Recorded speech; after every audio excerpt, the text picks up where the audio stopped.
Nvidia has finally resurrected their popular GTX series of graphics cards with a very mixed reception of RTX, and today we're going to be looking at the first card in their 16 series lineup, the GTX 1660 Ti.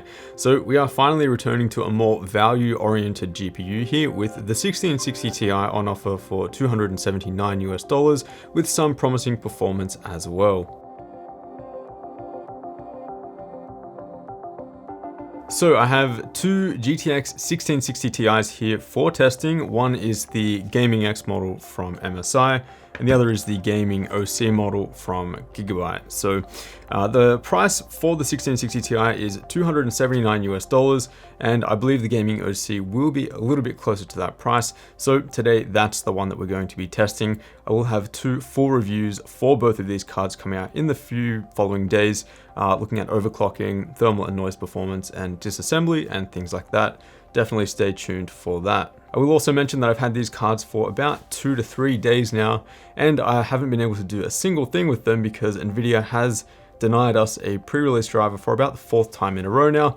So I do apologize in advance if this video is a bit brief and compact, because I basically downloaded the driver this morning for testing, so I do apologize in advance if it's not as in-depth as, say, the Radeon 7 review, where I did have the drivers in advance. Anyway, so the GTX 1660 Ti uses the same Turing architecture that we've seen on the RTX series GPUs, but here the RTX silicon has thankfully been removed. That means no RT cores or Tensor cores, and that's a good thing, at least so far with what we've seen from RTX. Compared to the GTX 1060 on paper, one of Nvidia's most popular GPUs in recent times, the GTX 1660 Ti is launching $30 cheaper, has the same quoted TDP, but in terms of performance specs, it is on a completely different level. It also has 6GB of video memory, so that's one similarity between them. However, it is GDDR6 memory, which is clocked significantly higher and also has a higher overclocking ceiling from what we've seen from the 20 series GPUs. Alright, so without wasting any more time, let's get into the performance benchmarks and let's see how the new 1660 Ti performs in gaming, starting with Far Cry 5.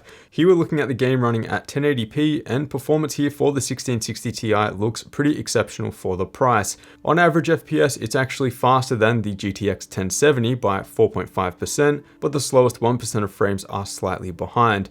Even at 1440p with all quality settings maxed out, the $279 1660 Ti is still very capable, managing over 60 FPS on average. Also, don't be fooled thinking that performance is slow just because it's on the lower end of the stack, as everything else above it is significantly more expensive. Looking at the frame rate over time graph now for Far Cry 5, we can see that the new 1660 Ti holds no resemblance whatsoever to the GTX 1060. In fact, it's over 40% faster on average FPS, and it's a lot closer actually to the Vega 56 and GTX 1070 in performance.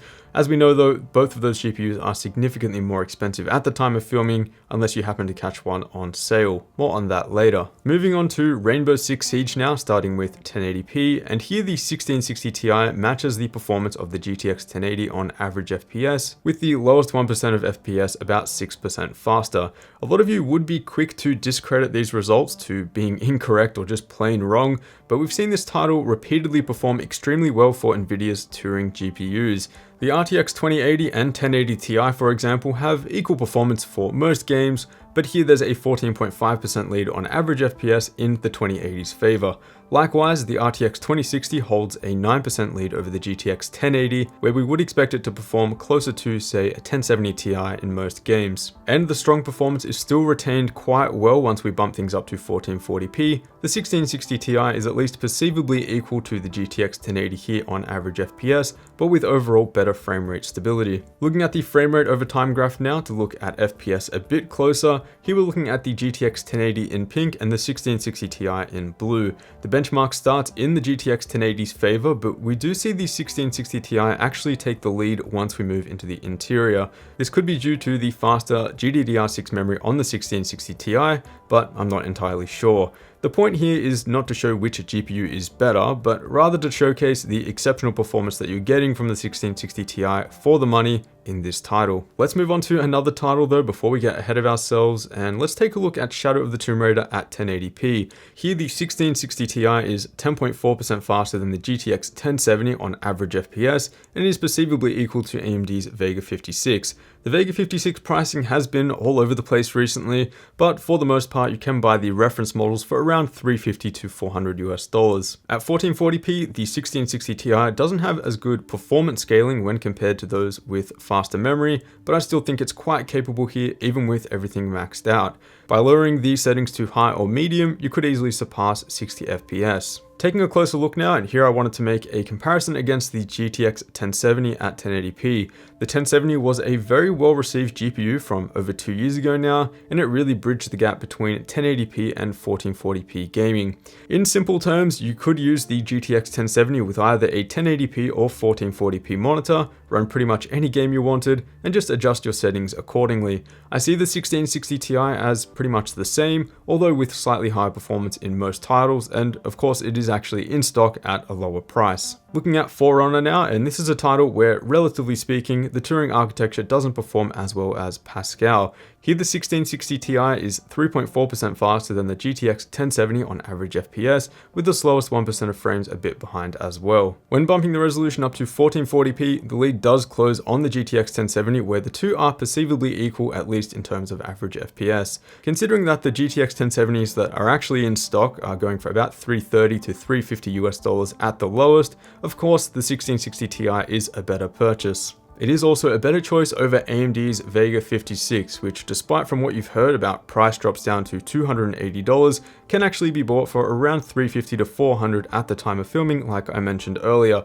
Of course, Vega 56 is a lot of fun to play with if you enjoy overclocking, where you can basically tie a Vega 64 with a BIOS flash and increased power limit. That is speaking to a minority though who are prepared to do that, and to unlock that potential you are paying a lot more as well. On average, the 1660 Ti can match the performance of the Vega 56 at stock, as we've seen. It's a bit slower in some and a bit faster in others. Let's finish off with Project Cars 2 now, and here at 1080p, it's very similar performance to what we've already seen in previous titles, although here we do see performance in favor of the GTX 1070.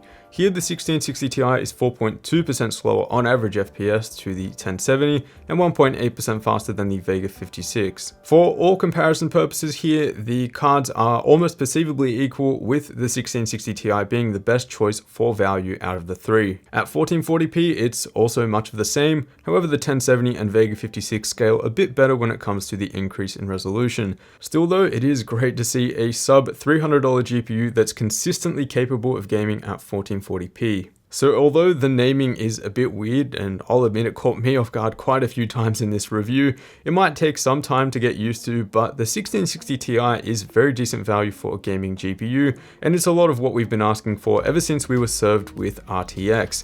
To quote famous last words, it just works. Performance on average seems to be right around the GTX 1070 as we're looking at now, plus or minus about 5% depending on the title. Power consumption is also nothing really to worry about when looking at GPUs at this end of the price spectrum. The 1660 Ti has the lower power consumption compared to the GTX 1070. Again, nothing really to worry about.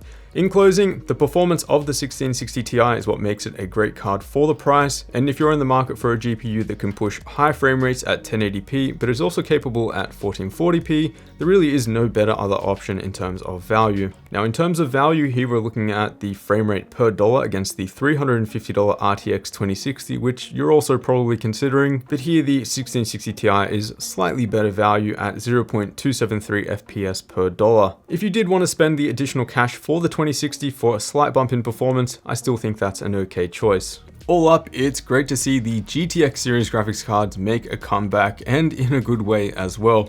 Of course, since we have the 1660 Ti, we can expect a 1660 and possibly even a 1650.